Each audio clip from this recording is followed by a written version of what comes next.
Alright, so now look, we just got a chance to apply the last lesson, or the lesson before last, or whatever, 2 videos ago.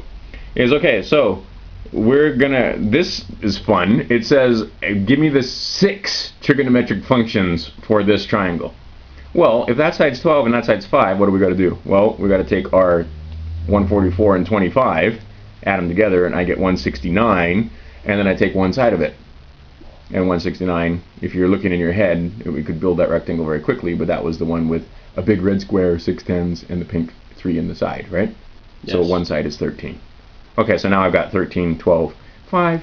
I know for that angle, opposite over hypotenuse, right? Sokatoa, sokatoa. My little boys, sokatoa, sokatoa, hey, hey. They're in the bathtub. Is that about crack before math class? No, that's don't do it. Exactly, no. That's about little kids having a good time with math, because okay, yeah. Might as well just have fun. When they're children, that's all right. He says the child.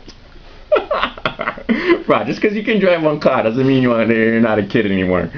Still watch SpongeBob. Anyway, there you go. That's what I'm saying. So anyway, sine opposite over hypotenuse, right? And then my adjacent over hypotenuse, and then my tangent is what? Opposite over adjacent. Right. And then what are the other 3 that you have to do? Cosecant, secant, and cotangent. Bingo, which is just flipped over. Inverse. Yes, all of them are just inverse functions. So these are all super painfully easy. Because look at this one. 3, 4, 5. Right? Oh, this one's a little, right? Might have to do a little bit more, but we just doubled the special triangle there. Oh, okay. What about this?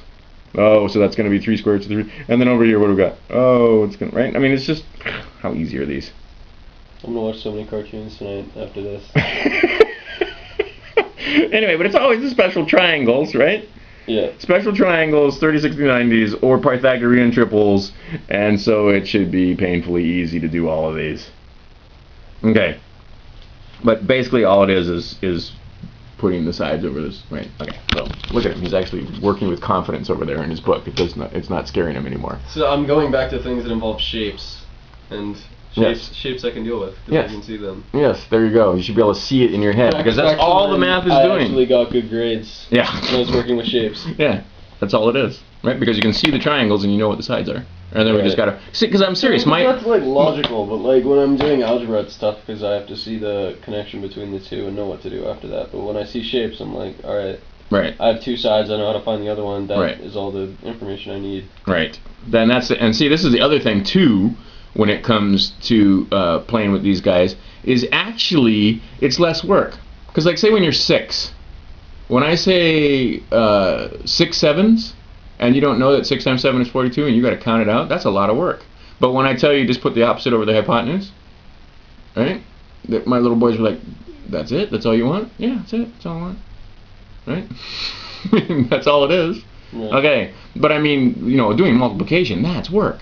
Doing algebra, that's work. But doing this, once you know the sides, then all you got to do is just, do the busy work of writing it over. This over that, this over that, this over that. Because and then let's not lose the point here. What's the point here? The point is there are relationships in these triangles. And once we know the relationships, like I said, if I know, the relationships are hard and fast, just like this. If the whole thing's 18 and this side is 6, that's got to be 3. Mm-hmm. Right? Okay, so it's the same thing over here. If this is 12, this is 5, it's got to be 13. If this is 4 and that's 3, that's got to be 5.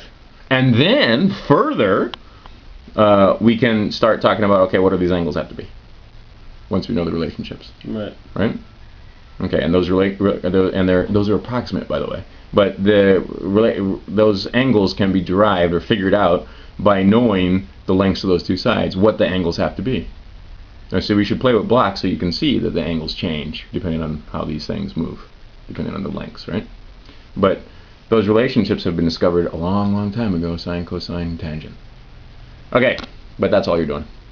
Just fooling around with the sides and figuring out the angles. Okay, Crewton Ramone's How's the Math?